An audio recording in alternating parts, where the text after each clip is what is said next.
rocking and rolling our ship on the sea, rocking and rolling with you and with me. Wind, come and blow us gently along. Mermaids, come guide us and sing us this song. Still waters run deep. Mother of the fairy tale, take me by your silver hand, sail me in your silver boat, sail me silently afloat.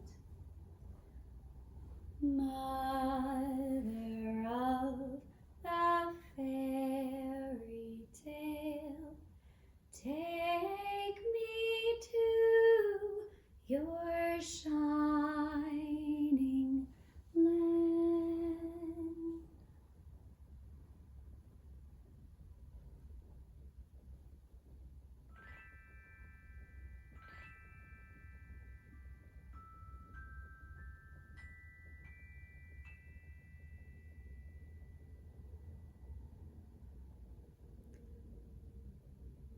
Two kings' sons once started off to seek adventures and fell into a wild, disorderly way of living, so that they never came home again. Their third and youngest brother, who was called Simpleton and had remained behind, started off to seek them. But when at last he found them, they mocked him for thinking that he, with his simplicity, could get through the world when they, too, could not make their way and yet were so much cleverer. Simpleton, we're older than you are. Simpleton, we're stronger and smarter. Stay out of our way. All you do is play. But they all three traveled on together until they came to an anthill. The eldest wanted to destroy it to see the little ants scurrying about in their fright and carrying off their eggs. But Simpleton said, "Leave the creatures in peace. I will not allow you to disturb them." Then they came to a lake on which a great number of ducks were swimming.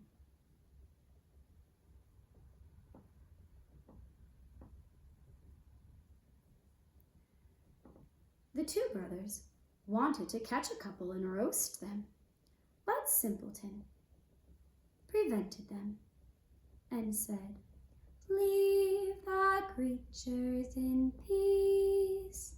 I will not suffer you to kill them." Then they went on and came to a bee's nest in a tree that was so full of honey that it ran down the trunk of the tree where it was. The two wished to make a fire beneath the tree to suffocate the bees so that they could get at the honey. But Simpleton again stopped them and said, "Leave the creatures in peace. I will not suffer you to burn them." They continued on for some time until they came to a castle.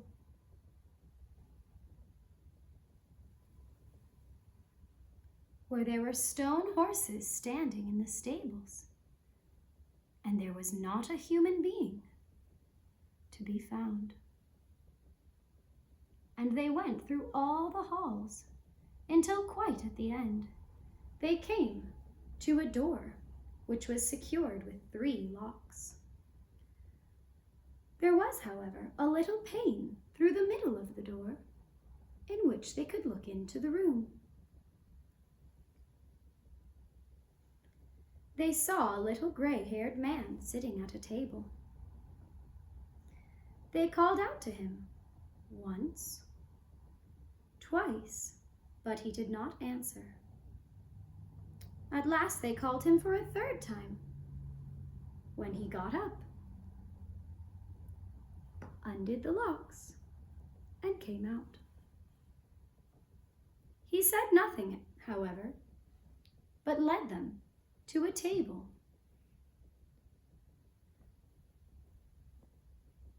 loaded with all sorts of things to eat and drink.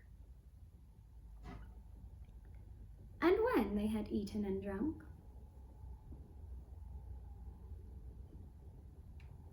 he led each to a bedchamber.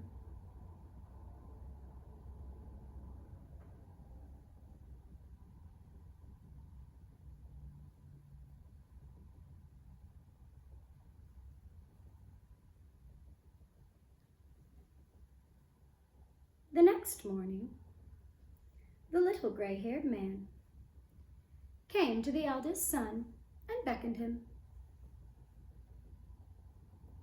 and brought him to a table of stone, on which were inscribed 3 tasks by the performance of which the castle could be delivered from its enchantment. The first was that in the forest, under the moss, lay the pearls of the princess, 1,000 in number, and they were to be sought for and collected. And if by sunset 1 single pearl were missing, he who had looked for them would be turned to stone. So the eldest brother went out and searched all day. But by the end of it, he had only found 100, and just as was written on the table came to pass, and he was changed to stone. The next day, the second brother undertook the adventure. But it fared with him no better than with the first. He found 200 pearls and was changed to stone.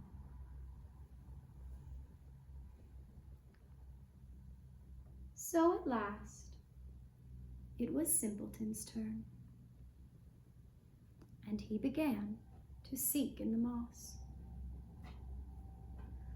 But it was so difficult to find the pearls, and he got on so slowly, that he seated himself down on a rock and began to weep.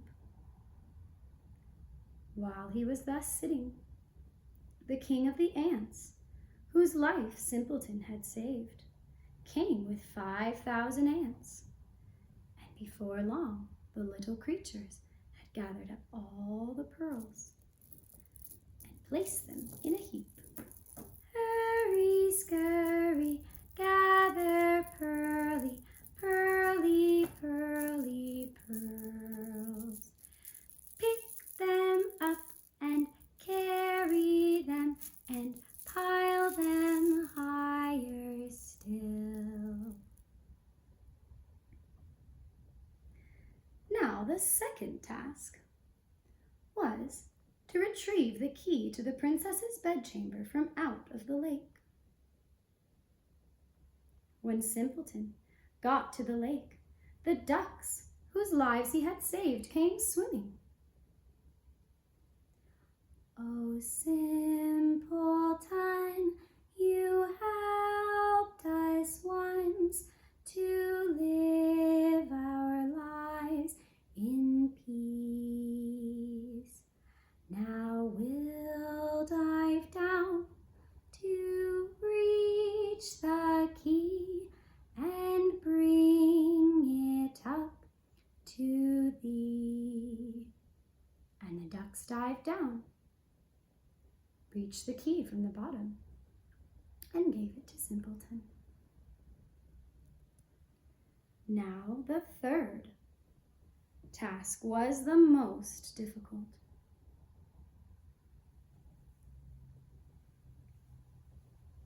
For amongst the 3 sleeping daughters of the king lie the youngest and dearest to be sought out. They, however, resembled each other exactly, and were only to be distinguished by their having eaten different sweetmeats before they fell asleep.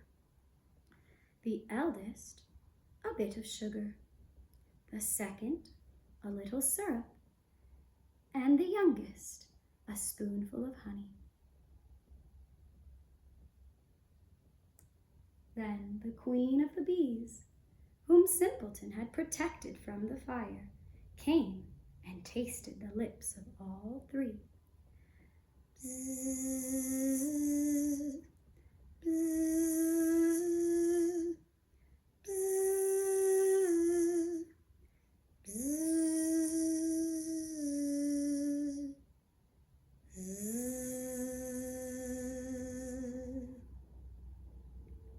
And so it was that Simpleton recognized the right princess. Then the enchantment was at an end.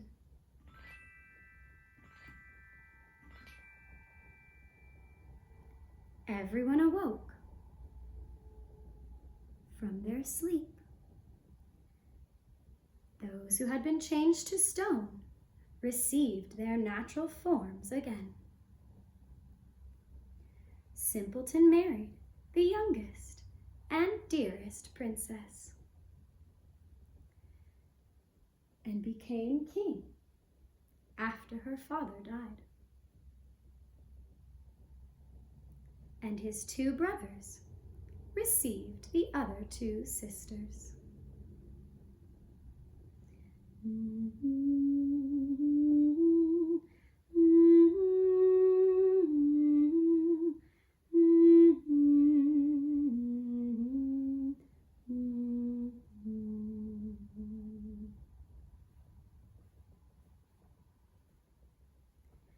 Sail away, silver boat, on the waters gently float, through the magic moonlit veil, without an oar, without a sail.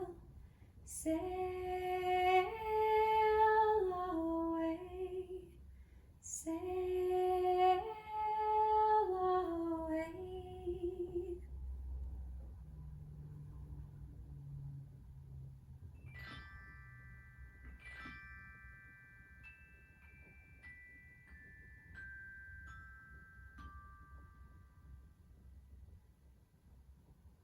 Here is the moon, so big and round, that shines on the boat that is homeward bound, back to the harbor safe and sound, from its sail on the silvery sea.